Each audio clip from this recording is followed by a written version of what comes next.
In today's video, I'm going to teach you how to install the Google Chrome browser on Windows 11. This process is simple and should take just about 5 minutes of your time. So, let's dive right in and set you up with one of the most popular web browsers out there. First things first, let's open up Microsoft Edge. If you're running Windows 11, you'll find that this browser is pre-installed, so no need to download it separately. Once you have Microsoft Edge open, move your cursor to the address bar at the top of the window. Here, you'll want to type in Download Chrome, and then hit Enter on your keyboard. This will bring up the search results you're looking for, with a list of options to choose from. As you glance through the results, be sure to select the official Google Chrome download link. This will ensure you're downloading the browser from a legitimate source, which is important for security and getting the correct version. Once you've clicked the correct link, you'll find yourself on the Google Chrome homepage.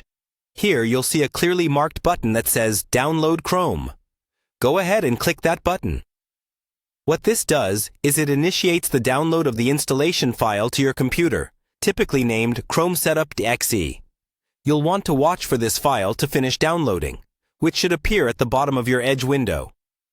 Now, with the file downloaded, the next step is to fire up the installation wizard. Click on the Chrome Setup.exe file that you just downloaded.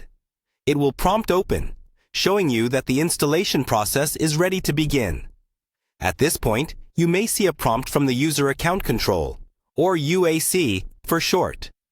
If this happens, you'll need to select Yes, which allows the Chrome installer to make changes to your device. This is a standard part of the installation process and nothing to be concerned about. Once you've allowed these changes, the installer will work its magic, downloading and installing the latest version of Google Chrome onto your system.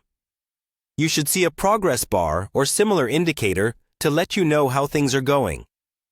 Finally, after the installer finishes its job, you will have Google Chrome open right in front of you as confirmation that the installation was successful. You are now free to start browsing the web using your brand new browser. With that, you've successfully installed Google Chrome on your Windows 11 device. Enjoy the browsing experience, and remember you can further customize Chrome to suit your needs. Thanks for watching, and I hope this step-by-step guide was helpful.